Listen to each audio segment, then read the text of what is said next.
Brandon Nimmo traded for Marcus Semien. Let's break it down on Fantasy Baseball Today Express.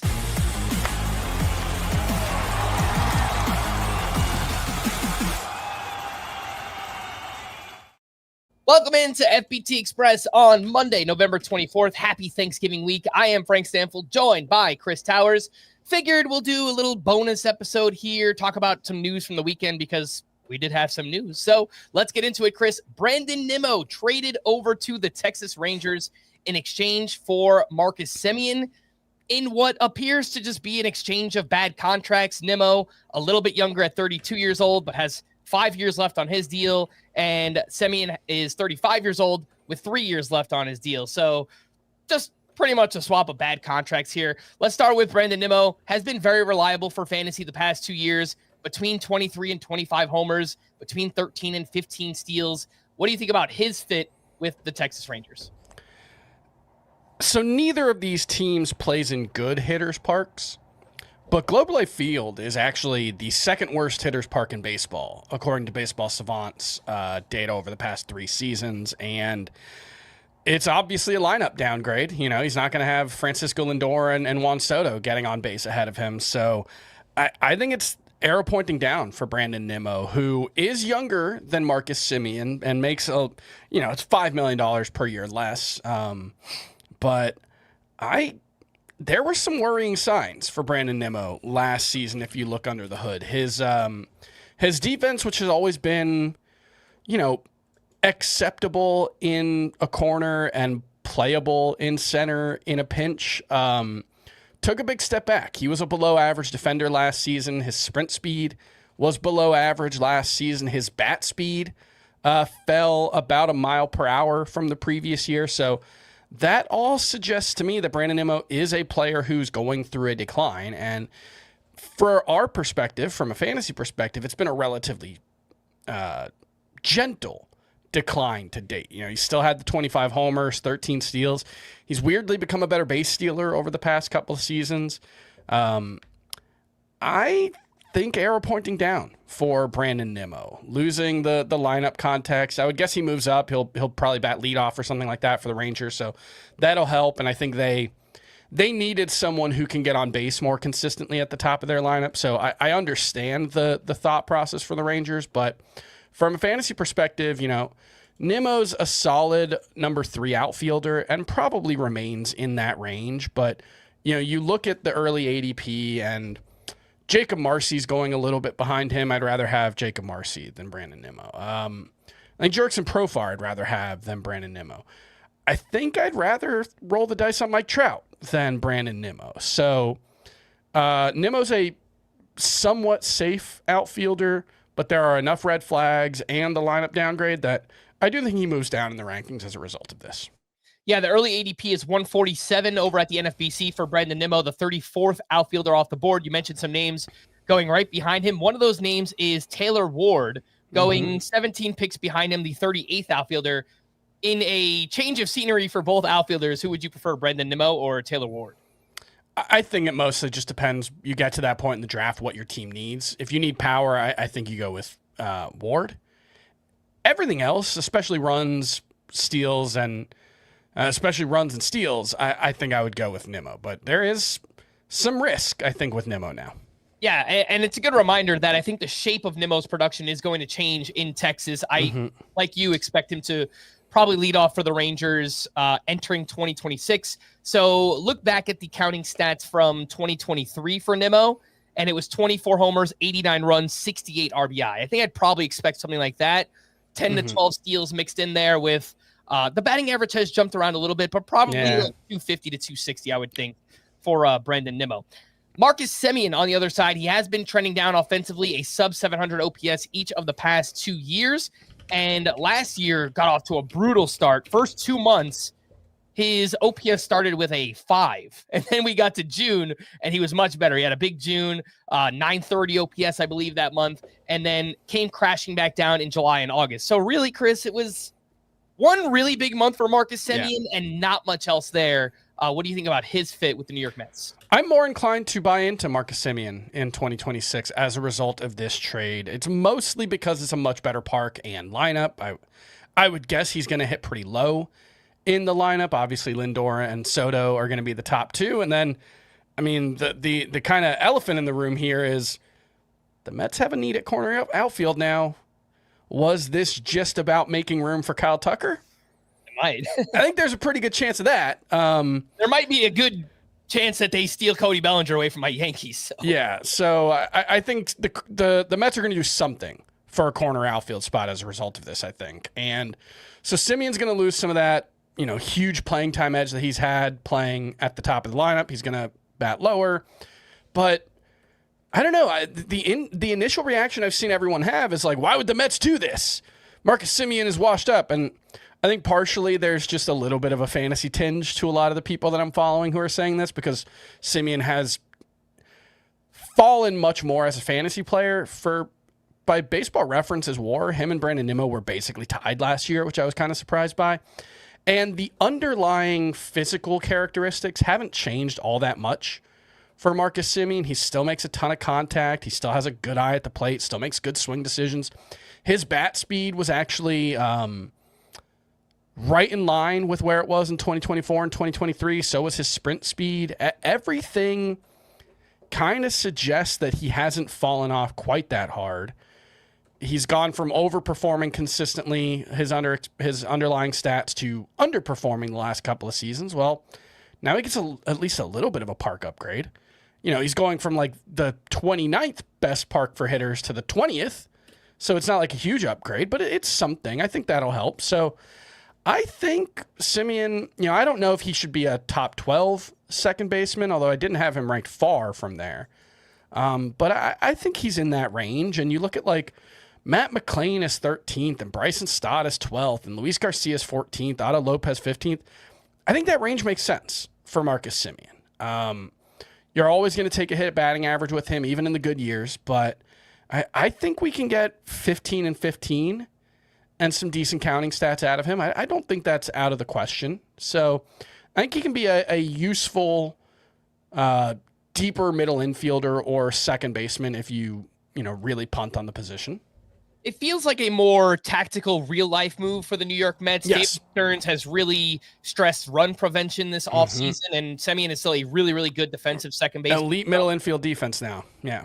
So they get that out of Semien, and again, it does kind of offer them some flexibility in the outfield, whether they want to go after a Tucker or Bellinger or trade for an outfielder or just have spots available for prospects. We've heard Carson Bench's name brought up a few times already this offseason. So it does afford the Mets a little bit of flexibility. Of course, they still need to address first base and Pete Alonso. So I think they're going to have a pretty active offseason here. Semien, worth mentioning that his season did end last year with a left foot fracture, and he's getting a little bit older, so that, injuries could start to factor in here a little bit as well. The early ADP, I thought it was really low before this trade. It's probably going to go up now, but 271 over at the NFBC as the 21st second baseman off the board, behind Lenyn Sosa, behind Brett Baty.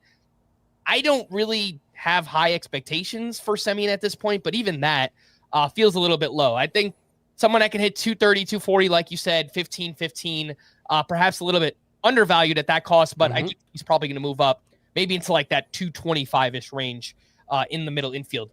What about the fallout for the rest of these teams here, the Mets and the Rangers here? I mentioned the Mets outfield is wide open. We both think they're going to wind up making some moves here, but Carson Bench is a name that has already been dropped by David Stearns. He is one of their top prospects. He's turning 23 in January, just had a productive season in the minors, hit 281 with 15 homers, 22 steals, and 857 OPS across 4 different levels. And then on the Rangers side of things, Roster Resource has Josh Smith as the strong side platoon at second base. He's solid. I think we kind of know who he is the last couple of years. It's, 250 to 260, 10 to 12 home runs and steals each there. Do you have anything to add on Carson Bench or Josh Smith for the Mets? Bench did not hit well at AAA. He hit 178 after getting called up in 24 games. It was a 188 BABIP. His plate discipline was still very good. There's some speed. There's a little bit of pop there. I know there were some prospect people who thought he was major league ready even while he was struggling at AAA. So I do think Carson Bench is definitely a name to keep an eye on. Has weirdly kind of Brandon Nimmo traits. Walks a lot. Doesn't have huge power or speed. I think it's more speed, but yeah. Yeah, a faster player, but like 22 stolen bases last season. He's not like a huge base stealer. I think you could expect the upside to look something like Brandon Nimmo, and I do expect Carson Bench to be the starting center fielder for the Mets. It's just a question of who's the left fielder. I think it's Kyle Tucker. I think it's gonna be Kyle Tucker. The Rangers, though, don't say that, Chris. I don't know what to do about the Rangers because I kind of assumed that this was a team on the verge of a rebuild. There'd been some rumblings about maybe Corey Seager being on the move, and then they take on 5 years of a 32-year-old Brandon Nimmo. I don't quite understand. So maybe it's more of a retool. But yeah, maybe Josh Smith is a starting second baseman for them. I would hope if they're trying to win next season, they could do a little better than that. I would guess the starting second baseman for the Rangers is not on the roster yet.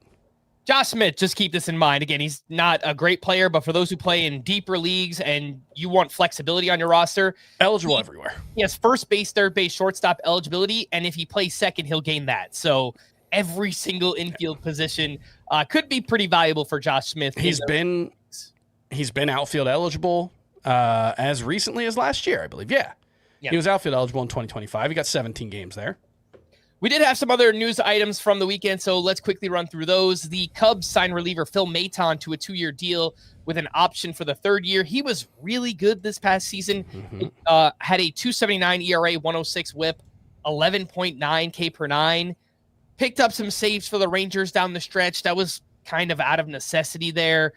Any chance that he mixes in for saves with the Cubs here, or are you expecting Daniel Palencia to still be the quote-unquote closer to start the year? I would give the edge to Daniel Palencia right now, but this definitely feels like one that could change in spring. I would think Palencia goes into spring training as the favorite for saves, and then we'll take it from there. Ryan Helsley, we learned this weekend, is being viewed by multiple teams, including the Detroit Tigers, as a starter. Seems a little weird. I know we've had some success stories in the last few years. Seth Lugo, Michael King, Clay Holmes have all had varying degrees of success as starting pitchers. This feels like jumping the shark on the let's move a closer to reliever. Ryan Helsley has a weird, funky mechanics. He's had a lot of trouble staying healthy. He was awful last season, although it appears that there was a pitch tipping issue there, and he throws fastballs and sliders 90% of the time. So we'll see. I didn't think Clay Holmes was really going to work as a starter, and he was pretty good for about half a season and then fine overall. So maybe Ryan Helsley can do the same thing, but my expectations would not be super high if he was moved to the rotation. He does have some experience starting in the minors, albeit a pretty long ways back. We're talking about like 20. I think it's 2018 is the last time he started a game, right? Yeah. 2018 and 2017. Which that was also true of Clay Holmes. Yeah. So you have to go a while back. If he goes to the right organization that, is smart and knows how to kind of do things like this, maybe it can work, but he's still a flamethrower. I'd bet against it. Was a really, really good closer. So I think for fantasy, we want Ryan Helsley to wind up somewhere as a potential closer. That's probably the best use of him as a fantasy asset. So especially knowing that he had the pitch tipping issue in August, was really, really bad, and then kind of got on track again down the stretch. We also had the non-tender deadline on Friday as well. We had a bunch of names, but I think the two most notable came from the aforementioned Texas Rangers with catcher Jonah Heim and outfielder Adolis Garcia. So, Chris, the question here, Adolis Garcia, who turns 33 in March and has a sub-700 OPS 2 years in a row, is he done? I lean towards him being done, given his age. I mean, that whole Rangers team that won the World Series 3 years ago. Remember that? That was a thing the Rangers did 3 years ago. Not that long ago. I was there for the clincher. Everyone's old. Yeah. Like that felt, because that team kind of came out of nowhere. And so you assume that a team like that is like, oh, everybody's like 25. No.